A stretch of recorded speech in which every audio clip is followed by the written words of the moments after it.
রব্বুল আলামিন। আফ্রিকার জঙ্গলের কাছে ভিন্ন ইতিহাস, জঙ্গলের কাছেই মুসলমানদেরকে থাকতে দেওয়া হয়েছিল। মনে করা হয়েছিল জঙ্গলের সমস্ত হিংস্র প্রাণীরা এই মুসলমানদের শেষ করে দেবে, যুদ্ধ করা লাগবে না। হযরতে সাদ সে অবস্থা বুঝতে পারলেন, তিনি একটা মঞ্চ তৈরি করলেন। সেই মঞ্চের উপরে দাঁড়ায় জঙ্গলের প্রাণীদের দিকে লক্ষ্য করে তিনি নোটিশ জারি করে দিলেন, বললেন, ইয়া আইয়াতুহাল হাশারাতু ওয়াস-সিবাউ নাহনু আসহাবু রাসূলুল্লাহ সাল্লাল্লাহু আলাইহি ওয়াসাল্লাম। হে জঙ্গলের হিংস্র প্রাণীরা, আমরা আল্লাহ রাসূলের সাহাবী, ফাইন্না নাজিলুনা ফামান ওয়াজাদনা বাদাহু কাতালনাহু। আমরা রাসূলের সাহাবী, এইখানে আল্লাহর দ্বীনকে কায়েম করার জন্য আমরা এসেছি, আল্লাহর কলেমার আওয়াজ নিয়ে আমরা এখানে রাত কাটাবো। সুতরাং এই জঙ্গলের ভিতরে হিংস্র প্রাণী যত আছো সব আমাদের এই জায়গা ছেড়ে অন্যত্র চলে যাও। আফ্রিকার জঙ্গলি মানুষেরা চিন্তা করলো, মানুষের কথা কি জঙ্গলি প্রাণীতে শোনে নাকি, পাগলে কয় কি? তারা তাকায় তাকায় দেখলো হযরতে সাদের এই ঘোষণার পরে বাঘের কাতারে বাঘ, সিংহের কাতারে সিংহ, সাপের কাতারে সাপ, যার যার ডিম আর বাচ্চাগুলি মুখে কামড়ায়া সাহাবীদের এলাকা ছেড়ে দিয়ে তারা অন্যত্র চলে গেল। আমার মুসলমান ভাইরা, এই ছিল মুসলমানদের ইতিহাস। দ্বীন প্রতিষ্ঠা করার কাজে মুসলমান এগোলে আল্লাহই মদত করেন। কে মদত করেন? বিশ্বকবি, কবি সম্রাট আল্লামা ইকবাল রহমতুল্লাহ আলাইহি বলেছেন, দস্ত দস্ত হে দরিয়া ভি না ছোড়ে हमने, दस्त दस्त है दरिया भी न छोड़े हमने, बर जुल्मत दौड़ा दिए घोड़े हमने। আমরা সেই মুসলমান, প্রান্তর তো প্রান্তর, আমরা দরিয়ার খরস্রোতা উত্তাল তরঙ্গের উপর থেকে ঘোড়া চাপড়িয়ে আফ্রিকার ভূখণ্ডে কালেমার পতাকা আমরা উড্ডীন করেছি। আমরা সেই মুসলমান।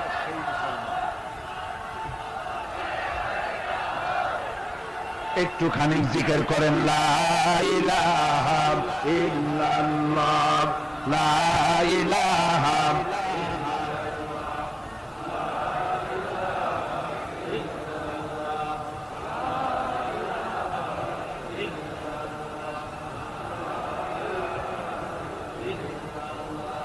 লা ইলাহা ইল্লাল্লাহ মুহাম্মাদুর রাসূলুল্লাহ। সমুদ্রের ঢেউকে, দাসলা নদীর ঢেউকে আল্লামা ইকবাল স্মরণ করে দিচ্ছেন। ও দরিয়ার ঢেউ, ऐ मौज दजला तू भी पहचानती है हमको, अब तक है तेरा दरिया अफसाना हमारा। হে টাইগ্রেসের উত্তাল উত্তাল তরঙ্গমালা, নিশ্চয় তোমার ভুলে যাওয়ার কথা নয় যে তোমার উপর থেকেই আমরা দরিয়া পার হয়ে উপরে গিয়ে কালেমার পতাকা উড্ডীন করেছিলাম। আমরা সেই মুসলমান। আজ ইসলামী চেতনা হারায়া আমরা আজকে দুনিয়ার মধ্যে সবচেয়ে লাঞ্ছিত, পদদলিত, হেয় প্রতিপন্ন জাতিতে পরিণত হয়েছি। আমার ভাইরা, মহাকবি, বিশ্বকবি, কবি সম্রাট আল্লামা ইকবাল রহমতুল্লাহ আলাইহি সুন্দর করে বলেছেন, মুসলমানদেরকে লক্ষ্য করে বলেছেন, ঘোষণা করো, বাতিলদেরকে জানায়া দাও, আমরা মাথা নত করার জাতি নই। আমরা মাথা নত করার জাতি? ভারত আজ আমাদের দিকে চোখ রাঙায়, ভারত চোখ রাঙায় তাকায় আমাদের দিকে, দুনিয়ার অনেকেই আমাদের দিকে চোখ রাঙায়। বিশ্বকবি আল্লামা ইকবাল বলেছেন, বাতিল সে দবনে ওয়ালে আসমান नहीं हम, बातिल से दबने वाले आसमान नहीं हम, सौ बर कर चुका है तू इम्तिहान हमारा। বাতিলের সামনে মাথা নত করার জাতি আমরা নই। ওই আকাশ সাক্ষী, ওই জমিন সাক্ষী। আমরা মাথা দিয়েছি কিন্তু মাথা নত করি নাই, শির দিয়েছি আমামা দেই নেই, সে জাতি আমরা। সুবহানাল্লাহ। সেই জাতি আজ দুনিয়ার বুকে লাঞ্ছিত পদদলিত হচ্ছে। কারণ কি?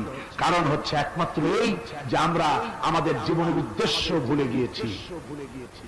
আমার ভাইয়েরা, আল্লাহর এই রাস্তায়, আল্লাহর এই দিন প্রতিষ্ঠার জন্য লড়াই হবে, জিহাদ হবে। জিহাদের কথাই বলতেছি। এই জিহাদ হলো পৃথিবীর নির্যাতিত নিপীড়িত মানুষের মুক্তির জন্য জিহাদ। জিহাদ কি জন্যে? আমরা রাষ্ট্রপ্রধান হব, আমরা দেশ দখল করব, নেতৃত্ব দিব, এজন্য নয়। আমরা জিহাদ করব মানুষকে, মানুষের তৈরি করা মতবাদ, নির্যাতন থেকে, জুলুম থেকে, অত্যাচার থেকে মানুষকে বাঁচাবার জন্য, মানবতা নিগৃহীত নির্যাতিত মানবতার মুখে মুক্তির হাসি ফুটাবার জন্য আমরা করব লড়াই। সেই লড়াইয়ে এগিয়ে আসতে হবে তরুণদেরকে। কাদেরকে? জোরে বলতে হবে, কাদেরকে?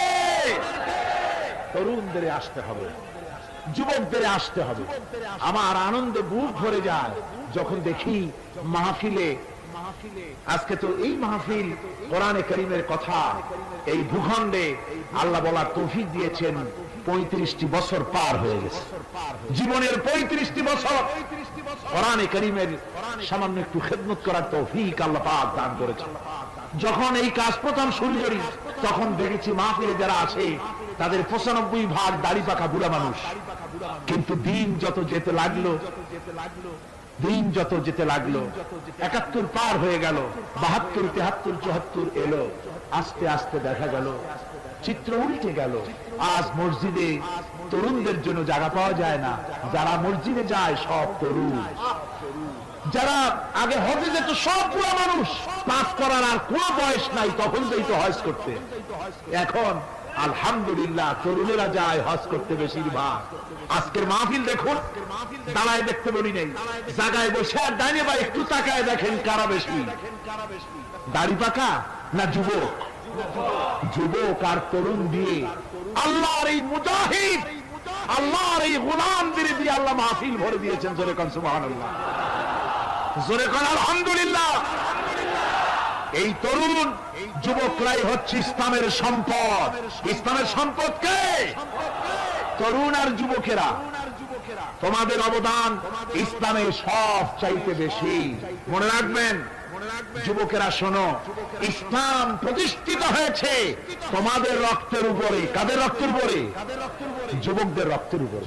যারা ইসলাম প্রথম কবুল করেছিলেন তারা কিন্তু বুড়ো ছিলেন না কেউ।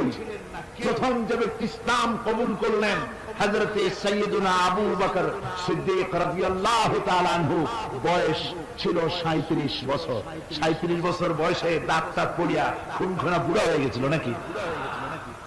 হযরত ওমর ইসলাম যখন কবুল করেন তখন তিনি ছিলেন 26 বছরের টকবকে যুবক। যৌবনের রক্ত পা এবং মাথা পর্যন্ত শিরায় উপশিরায় ধাবমান এই যুবক হযরত ওমর 26 বছর বয়সের সময় ইসলাম কবুল করেন। হযরত আব্দুর রহমান বিন আউফ যখন ইসলাম কবুল করেন বয়স ছিল মাত্র 17 বছর। হযরত আলী যখন ইসলাম কবুল করেন তখন বয়স ছিল মাত্র 8.5 বছর। তোমাদের মতো তরুণেরা, যুবকেরাই সর্বপ্রথম কলেমার পতাকা ধারণ করে রাসূলকে সাহায্য করেছিল। সুবহানাল্লাহ।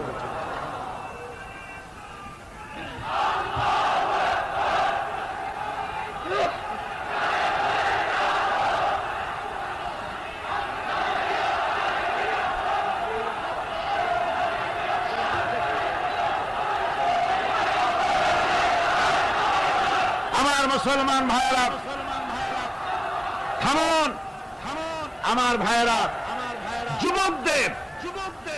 যুবকদের অবদানই চিরকাল ইসলামে বেশি ছিল। তাই বলে যারা বৃদ্ধ মানুষ তাদের কিন্তু কোনো মন খারাপ করার কোনো কারণ নাই, ঠিক কিনা? যেহেতু আমরা যারা বয়সের প্রান্তে এসে গেছি আমরাও যৌবন কালটা পেরিয়ে এসেছি, ঠিক কিনা? আরেকটি কথা, কিয়ামতের দিন কোন বুড়ো মানুষ বেহেশতে যাবে না, সব যুবকরা যাবে। বেহেশতে যাবে কারা? বুড়োরা বোধহয় ভয় পেয়ে গেছেন। রাসূল পাক সাল্লাল্লাহু আলাইহি ওয়াসাল্লাম বলেছেন, আমার কথা না, হুজুর বলেছেন কোন বুড়ো মানুষ বেহেশতে যাবে না, কোন কালো মানুষ বেহেশতে যাবে না। এখন রাসূল যদি বলেন, তার কথাই তো আইন। হুজুর বলেন কালো মানুষ বেহেশতে যাবে না, একটা কালো মানুষ কান দিয়ে তো পড়েই গেছে। হুজুর বলেন কেঁদো না, তুমি যখন বেহেশতে যাবে চাঁদের মতো সুন্দর চেহারা নিয়ে বেহেশতে যাবে। বুড়ার কান্না দেখে হুজুর বলছেন কেঁদো না, তুমি যখন বেহেশতে যাবে আল্লাহ তোমার যুবক বানায় পাঠায় দেবে, যেহেতু বেহেশত হচ্ছে যুবকদের জন্য। সুবহানাল্লাহ। অত নাজ নিয়ামত, অত আনন্দ, বুড়া মানুষে তো খাইয়ে খুঁয়ে বেহেশত নষ্ট করে ভালো। এই জন্য যৌবন দরকার, স্বাস্থ্য দরকার বেহেশত উপভোগ করার জন্য। সেই জন্য বেহেশতে যাবে কারা? তরুণেরা যাবে। কারা যাবে? তরুণ তরুণী দিয়ে আল্লাহ পাক বেহেশত ভরে ফেলবেন। সুবহানাল্লাহ। আমার তরুণেরা, যুবকেরা শোনো, রাসূলুল্লাহ তোমাদের কত সম্মান দিয়েছেন। কে সম্মান দিয়েছেন? রাসূলুল্লাহ। রাসূলুল্লাহ এক জায়গায় বক্তৃতা করতেছিলেন, বক্তৃতা করছেন, এমন সময় দেখা গেল একজন তরুণ সাহাবী, নাম তার জারীর রাদিয়াল্লাহু তাআলা আনহু। চাঁদের মতো চেহারা তার ছিল, খুব সুন্দর চেহারা ছিল তার। হযরত জারীর বসতে না পেরে জায়গা পায় না, দাঁড়ায় আছে। রাসূল নিজের গায়ের চাদরটা খুলে জারীরের দিকে নিক্ষেপ করলেন, বললেন জারীর দাঁড়িয়ে আছো, আমার চাদরের উপরে বসো। সুবহানাল্লাহ। হযরতে জারীর রাসূলুল্লাহর চাদর নিয়ে চুমা খাইতে লাগলেন আর বললেন আকরামাকাল্লাহ কামা আকরামতানি ইয়া রাসূলুল্লাহ। হে রাসূল, আল্লাহ আপনার সম্মান আরো আরো অনেক বাড়িয়ে দিক, যেমন আপনি আমাকে মর্যাদা দিলেন। হে রাসূল, আপনার চাদরে পৃথিবীর কোন মানুষ বসতে পারে? আমার তরুণ ভাইয়েরা, আমার যুবক ভাইয়েরা, তোমাদেরকে রাসূল মহব্বত করতেন, ভালোবাসতেন সবচেয়ে বেশি।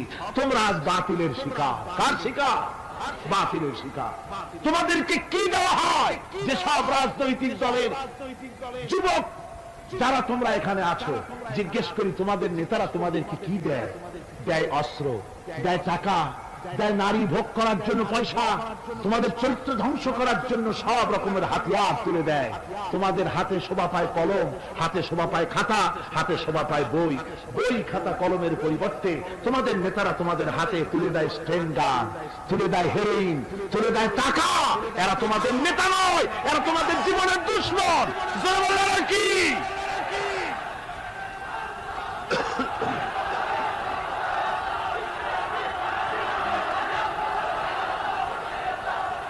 আমার যুবক ভাইয়েরা, আমার কলেজ ইউনিভার্সিটির ছাত্র ভাইয়েরা, একটুখানি মাথা খাটায় চিন্তা করো। তোমার নেতারা যারা ঢাকা থেকে আসে বা এখানে বাস করে, ওই নেতারা যখন রাজনৈতিক প্রোগ্রাম করতে আসে, তখন কি একবারের জন্য তোমাদেরকে বলে ও ছেলেরা তোমরা কি নামাজ ঠিক মতো পড়ো কিনা? বলে এই যে রোজা আসতেছে, খবরদার বাবারা তোমরা রোজা রেখো, এরকম কথা বলে নাকি? তোমার ওস্তাদদের সম্মান করো, এ কথা বলে নাকি?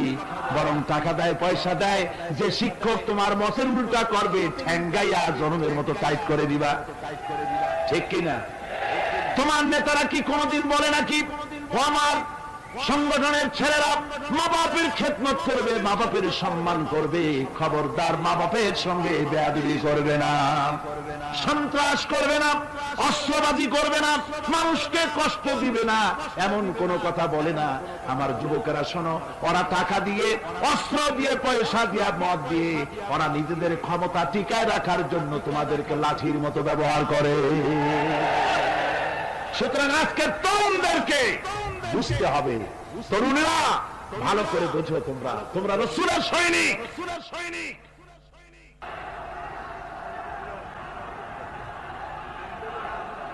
তোমাদের পক্ষে সম্ভব। বসুন, আমি বুঝতে পেরেছি কথা যেহেতু তরুণদের, আর তরুণদের জনসমুদ্র, কাজী জনসমুদ্রের মধ্যে উত্তাল ঢেউ তো সৃষ্টি হবেই, স্বাভাবিক। কিন্তু সেই স্বাভাবিকতার সুযোগ নিয়ে দাঁড়ায় বিশৃঙ্খলার সৃষ্টি করবেন না। আমার ভাইরা, আমরা ইসলাম আমাদের আদব শিক্ষা দেয়। কি শিক্ষা দেয়? আদব। শুধুমাত্র কোন লোক পেশাব পায়খানার কথা বললে তাকে রাস্তা ছেড়ে দেবেন, যেতে বলবেন, তা না হলে তো আপনাদেরই অসুবিধা হবে। কথা বুঝতে পেরেছেন? বাকি কেউ উঠবেন না, দাঁড়াবেন না। এত বড় বেহেশতি মাহফিল জীবনে আরেকবার পাবো কোন নিশ্চয়তা আছে? আপনি আমাকে বলেন, আল্লাহর আকাশের নিচে জমিনের উপরে এর থেকে শ্রেষ্ঠ কোন মাহফিল আছে নাকি? কারণ কারণ এ মাহফিল কোরআনের মাহফিল। কিসের মাহফিল? এর থেকে শ্রেষ্ঠ মাহফিল আল্লাহর আকাশের নিচে জমিনের উপরে হতে পারে। সুতরাং বেয়াদবি কেউ করবেন না। তরুণেরা, যুবকেরা, তোমাদের এগিয়ে আসতে হবে। নির্যাতিত মানবতার পাশে তোমাদেরকে দাঁড়াতে হবে। আজ শ্রমিকরা তাদের ন্যায্য পাওনা পাচ্ছে না, কৃষক তাদের উৎপাদনের মূল্য পাচ্ছে না, নারী তার সতীত্বের গ্যারান্টি পাচ্ছে না। মানুষেরা আজ নির্যাতিত, নিপীড়িত। সারা পৃথিবীতে Bosnia, Algeria, Somalia, Palestine, Kashmir, Burma, Philippines, Bharat, পৃথিবীর সর্বত্র নির্যাতিত মুসলমানদেরকে বাঁচাবার জন্য আমার খালিদ বিন ওলীদের উত্তরসূরিরা, সালাউদ্দিন আইয়ুবী, জামালউদ্দিন আফগানি, হযরত আলী উত্তরসূরি, আজকের মাহফিলের যুবক আর তরুণরা, তোমরা কি রক্ত দিতে পারবে?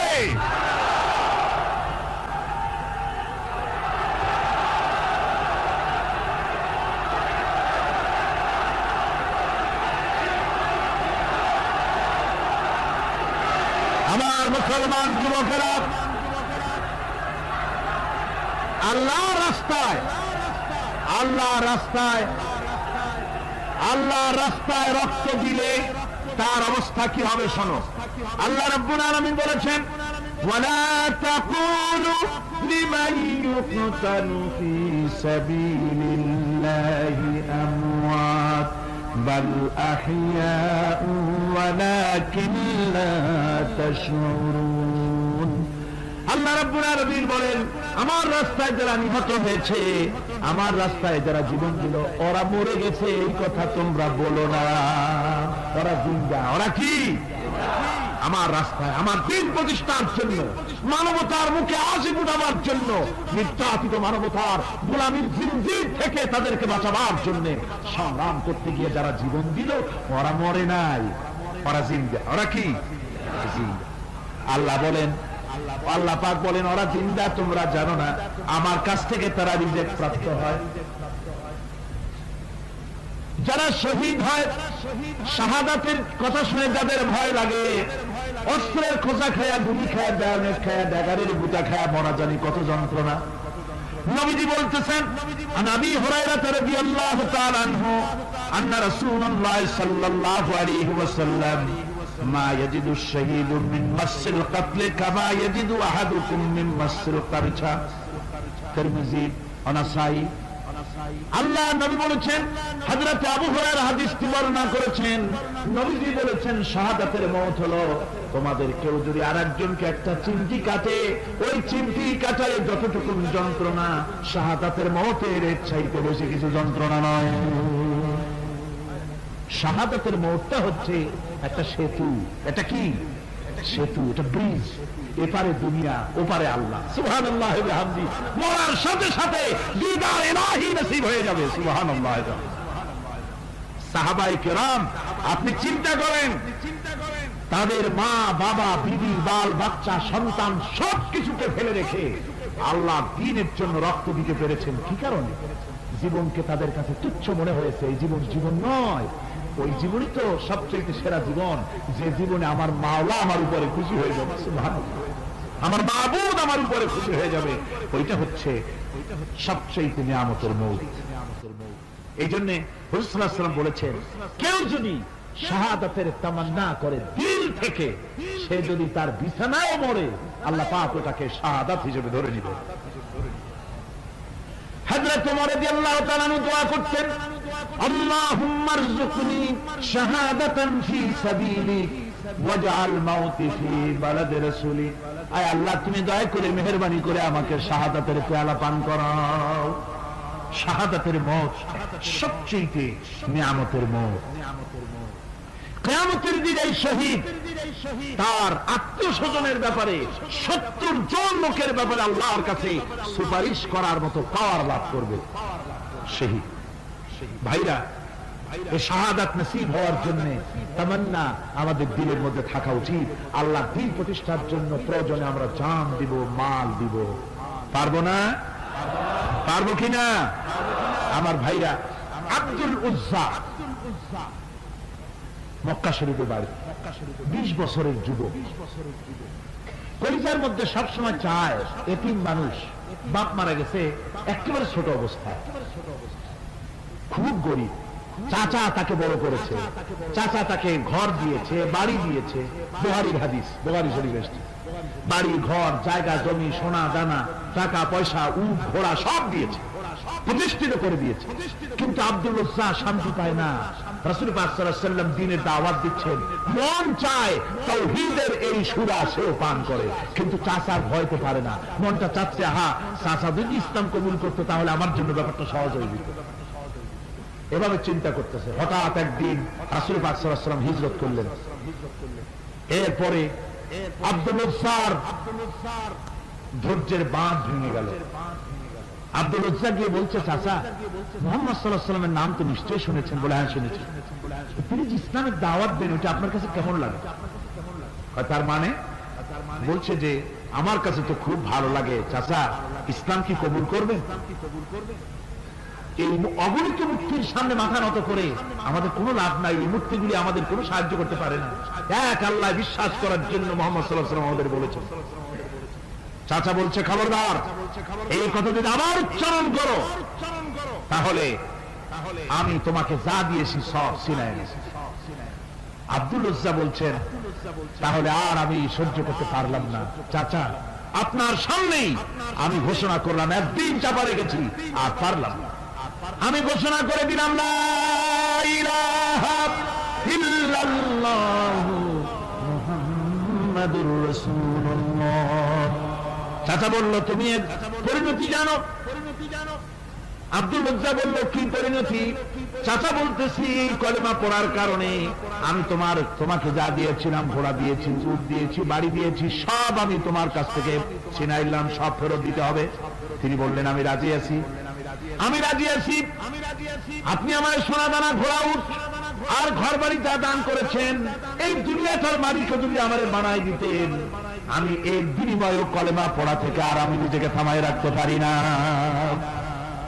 বলে, আমার সব আমাকে ফেরত দাও। বলল, দিলাম, যা আপনি দিয়েছেন সব আপনাকে ফেরত দিলাম। চাচা বলছে, জায়গা জমি, টাকা পয়সা, সোনা দানা সব পেলাম, তোমার গায়ে যে জামা, তোমার পরনের যে লুঙ্গি, ওটা আমার টাকার খোলো। আব্দুল উজ্জা বললেন, আপত্তি নাই। জামা খুলে দিলেন, পরনের লুঙ্গিটাও খুলে দিলেন। 20 বছরের যুবক এই অবস্থায় চলে গেলেন মায়ের কাছে। মা আব্দুল উজ্জাকে এই অবস্থায় দেখে 2 চোখ চেপে ধরলেন, বললেন, বাবা তোমার এই অবস্থা কেন? ছেলে বলছে, মা ইমান আনার কারণে আমি সব হারাই ফেলেছি, আমার আর কিছুই নাই। ইমান আনার কারণে আমার এই অবস্থা হয়েছে।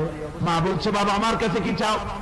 ছেলে বলছে, মা আমি চলে যেতে চাই মদিনায়, আল্লাহর নবী মুহাম্মদুর রাসূলুল্লাহ সাল্লাল্লাহু আলাইহি ওয়াসাল্লামের দরবারে চলে যেতে চাই, আমি একটু বস্ত্র চাই।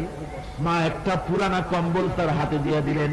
আব্দুল উজ্জা কম্বলটাকে ছিঁড়ে এক টুকরা কোন রকম হাঁটুর উপরে জড়ায় নিলেন, আর এক টুকরা গায়ে দিয়ে নিলেন। আব্দুল উজ্জা বহু কষ্ট করে মরুভূমির পাড়ি দিয়ে মদিনা মুনাওয়ারায় চলে গিয়ে বাবি জিবরিল থেকে ঢুকে আসহাবে সুফফার চবুতরার সামনে বসে আছেন, ছেঁড়া কম্বল পরা। এবার বিশ্ব নবী, দুনিয়া আখিরাতের বাদশা জনাবে মুহাম্মদ রাসূলুল্লাহ সাল্লাল্লাহু আলাইহি ওয়াসাল্লাম যখন মসজিদের নিজের ঘরের থেকে দরজা খুলে বেরিয়েছেন, দেখেন এক যুবক বসা, একটা আধাটা কম্বল পরা, হাঁটুর উপরে কোন রকম করে রানটা, লজ্জাস্থানটা ঢাকার, গায়ে একটা ছেঁড়া কম্বল। তার এই অবস্থা দেখে হুজুর জিজ্ঞেস করেন, তুমি কে? যুবক বলছে, আমি আব্দুল উজ্জা। ইসলাম কবুল করার জন্য আমার সব ছিল, আমি কম ধনী ছিলাম না, আমার চাচা সব নিয়ে গেছে, ছিনাই রেখেছে, আমার লুঙ্গিটাও দেয় নাই। ঘটনা সব তিনি খুলে খুলে বললেন। হুজুর বললেন, তোমার নাম আব্দুল উজ্জা নয়, তোমার নাম আব্দুল্লাহ। আব্দুল্লাহ জুলবাজাদাইন তার নাম।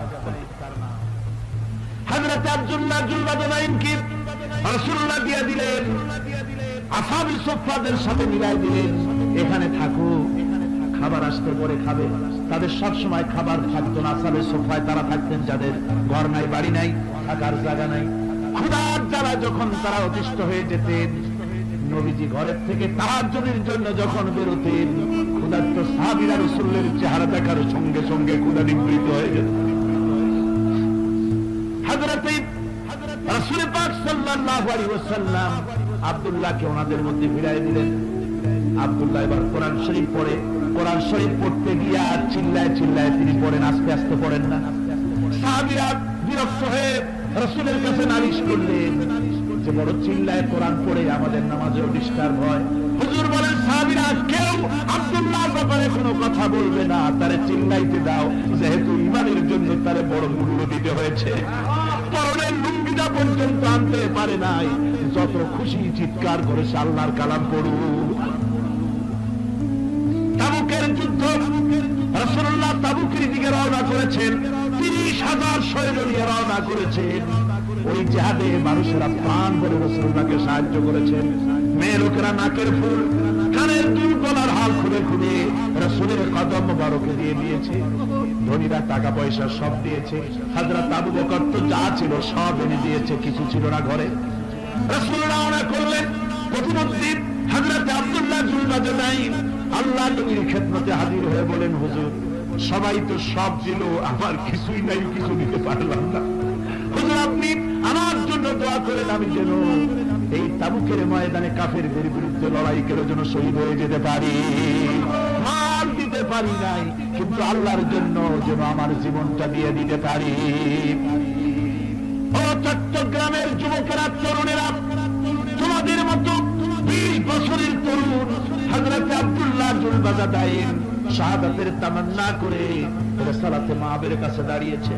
হুজুর বললেন, একটা গাছের বাকল নিয়ে আসো। একজন একটা বাকল নিয়ে এলো। রাসূলুল্লাহ এই বাকলটা আব্দুল্লাহ জুলবাজদাইনের হাতে লাগাই দিলেন। রাসূলুল্লাহ বললেন, আয় আল্লাহ, আমি আব্দুল্লাহর রক্ত কাফেরদের জন্য হারাম করে দিলাম। হযরত আব্দুল্লাহ বলছেন, ইয়া রাসূলুল্লাহ, আমি চাইছিলাম শহীদ হব, আর আপনি আমার রক্তটা হারাম করে দিলেন কাফেরদের জন্য।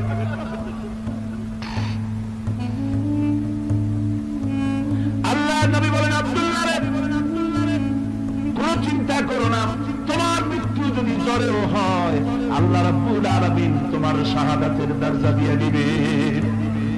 তাবুকের প্রান্তরে চলে গেলেন। কয়েকদিন ওই তাবুকের ময়দানে থাকায় রাসূলের কাছে খবর এলো আব্দুল্লাহ মারাত্মক জ্বরে আক্রান্ত হয়ে ইন্তেকাল করেছেন। রাসূলুল্লাহ বললেন, আমি জানাজা পড়াবো। হযরত আব্দুল্লাহর জানাজা হলো গভীর রাত।